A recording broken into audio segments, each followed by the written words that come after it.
नमस्कार साथियों। आज अपन इनडिफरेंस कर्व यानी कि उदासीनता वक्र के बारे में अध्ययन करेंगे। उदासीनता वक्र को तटस्थ वक्र के नाम से भी जाना जाता है, तटस्थ वक्र भी कहते हैं। यानी कि देखिए, अब सबसे पहले उदासीनता जो वक्र है उसकी परिभाषा पर प्रकाश डालते हैं। यानी कि उदासीनता वक्र दो वस्तुओं के उन विभिन्न संयोगों को दर्शाता है। दो वस्तुओं एक्स और वाई, दो वस्तुओं के उन विभिन्न संयोगों को दर्शाता है जिनसे उपभोक्ता को समान संतुष्टि प्राप्त होती है तथा जिनके प्रति वह तटस्थ रहता है, या स्थिर उपयोगिता के पथ को भी उदासीनता वक्र कहते हैं। यानी कि स्थिर उपयोगिता के पथ को उदासीनता वक्र कहते हैं। इसका जो डायग्राम होता है वो ऋणात्मक ढाल का होता है। और डायग्राम में क्या होता है, इसका जो डायग्राम में क्या होता है कि नीचे यानी कि क्षैतिज अक्ष पर एक्स वस्तु लेते हैं और लंबवत अक्ष पर वाई वस्तु लेते हैं। और आई सी जो है इनडिफरेंस कर्व है।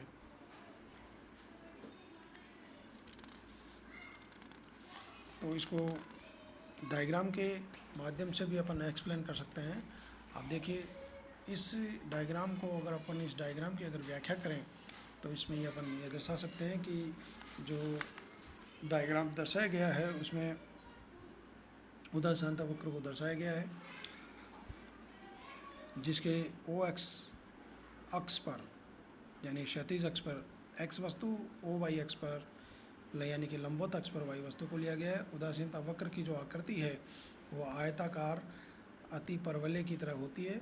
उदासीनता वक्र दोनों अक्षों के प्रति अनंत स्पर्शी होता है, जिसका ये तात्पर्य है कि यदि उदासीनता वक्र को दोनों अक्षों की तरफ बढ़ाए तो ये किसी भी अक्ष को स्पर्श नहीं करता है। यानी कि कहने का मतलब है कि ये जो डायग्राम है इसमें उदासीनता जो वक्र है वो आयताकार अति परवलय यानी कि रेक्टेंगुलर हाइपरबोला की तरह होता है इसका, और ये दोनों अक्षों के प्रति अनंत स्पर्श होता है कि किसी भी अक्ष को स्पर्श नहीं करता है। अब ये था उदासीनता वक्र। अब देखिए उदासीनता मानचित्र लीजिए आप कि उदासीनता मानचित्र का सर्वप्रथम जो प्रयोग है जॉनसन ने किया था।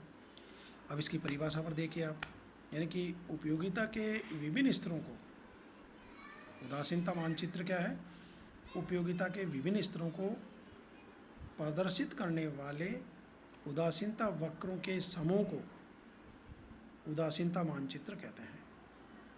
उदासीनता मानचित्र कहते हैं यानी कि उपयोगिता के विभिन्न स्तरों को प्रदर्शित करने वाले उदासीनता वक्रों के या तटस्थ वक्रों के समूह को उदासीनता मानचित्र कहते हैं।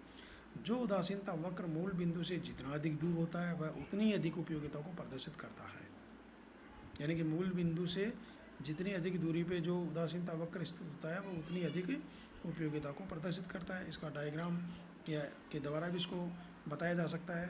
यानी कि इसमें भी अपन यानी कि क्षैतिज अक्ष पर एक्स वस्तु लेंगे और वो लंबवत अक्ष पर वाई वस्तु लेंगे, और एक ही जो चित्र है उसमें यानी कि तीन उदासीनता वक्र दर्शाए गए हैं। और इन तीनों जो उदासीनता वक्र है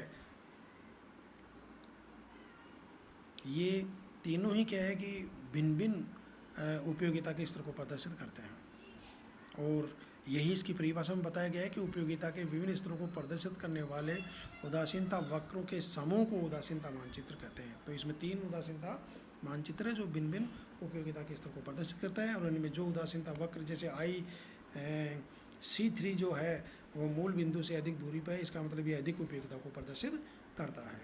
अब देखिए इनकी विशेषताओं पर प्रकाश डालेंगे अपन, यानी कि इनकी विशेषताएं देखिए क्या है। उदासीनता वक्रों की विशेषताएं, सबसे पहली विशेषता है कि उदासीनता वक्र है वो बाएं से दाएं नीचे की ओर गिरता हुआ होता है, अर्थात ऋणात्मक ढाल का होता है। जो भी तटस्थ वक्र है, जो भी उदासीनता वक्र है वो बाएं से दाएं नीचे की ओर गिरता हुआ होता है, अर्थात इसका जो ढाल है वो ऋणात्मक होता है, अर्थात उदासीनता वक्र ऋणात्मक ढाल का होता है।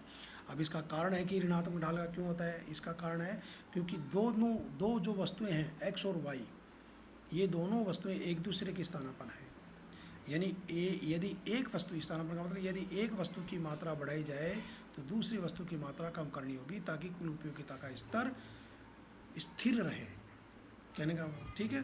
तो इसका ऋणात्मक ढाल का क्यों होता है, उदासीनता वक्र ऋणात्मक ढाल का क्यों होता है, इसका कारण क्या है कि दो वस्तुएं जो अपन लेते हैं इसके लिए, इसके अध्ययन में एक्स और वाई दो जो वस्तुएं हैं दोनों एक दूसरे के स्थानापन्न है। यानी कि एक वस्तु की मात्रा अगर बढ़ाई जाती है तो दूसरी वस्तु की मात्रा कम करनी होगी ताकि उपयोगिता का कुल स्तर है वो स्थिर बना रहे।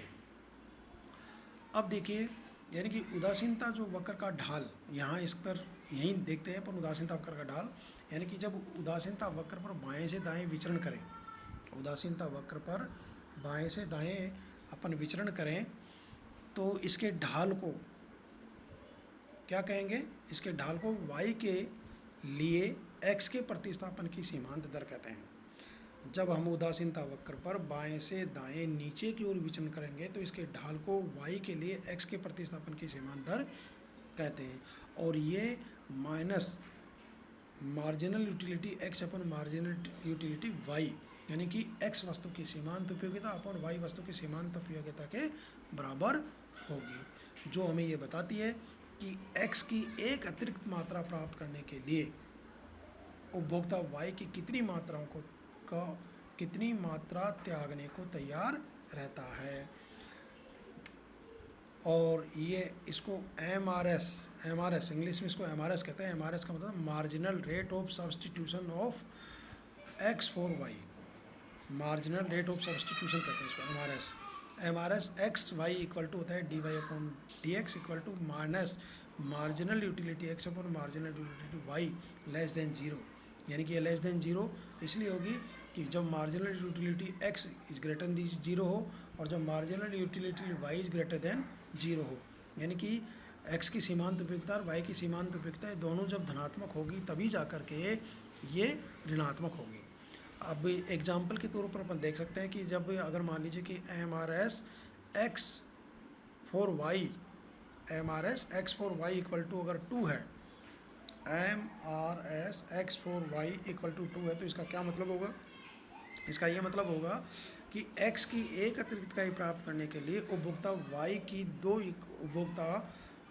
की दो इकाइयाँ त्यागने को तैयार होगा। ये इसका एम आर एस है, ढाल है। अब देखिए आप M R S X for Y की अगर अपन परिभाषा देखें, अर्थात कहने का मतलब ये हुआ कि प्रतिस्थापन की सीमांत दर की अगर अपन परिभाषा देखें तो प्रतिस्थापन की सीमांत दर की क्या परिभाषा होगी, इसकी ये परिभाषा होगी कि y के लिए x के प्रतिस्थापन की सीमांत दर, y के लिए x के प्रतिस्थापन की सीमांत दर y की उन मात्राओं को दर्शाती है जिन्हें उपभोक्ता x की एक अतिरिक्त इकाई प्राप्त करने के लिए त्यागने को तैयार रहता है। ये है क्या आपकी प्रतिस्थापन की सीमांत दर की परिभाषा है।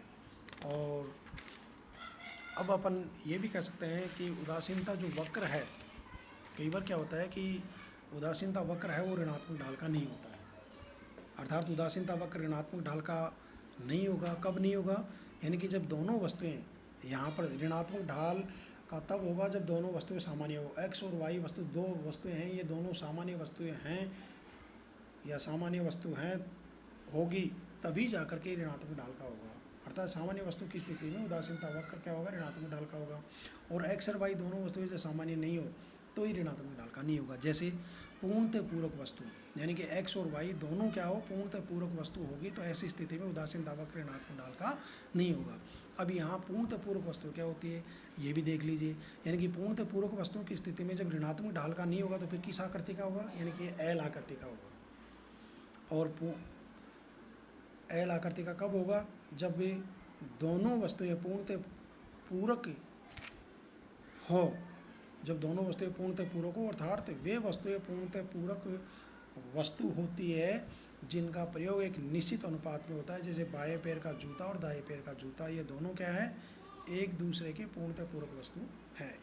अब दूसरा यह है कि जब वस्तु x और y वस्तु, यदि x या y में से कोई वस्तु अगर बेड हो, दो वस्तुएं ले रहे हैं अपन इसके अध्ययन में x और y, इन दोनों में से सामान्य वस्तु न होकर के एक वस्तु क्या हो, बेड हो, बेड का मतलब अवस्तु हो, तो भी उदासीनता वक्र ऋणात्मक ढाल का नहीं होगा। तो उदासीनता वक्र कैसा होगा, यानी कि उदासीनता वक्र या फिर धनात्मक ढाल का होगा यदि कोई पदार्थ अवस्तु हो, अर्थात कोई वस्तु अवस्तु तब होगी या बेड तब होगी जब उसकी सीमांत उपयोगिता ऋणात्मक हो, जैसे प्रदूषण, जोखिम, ब्याज की दर।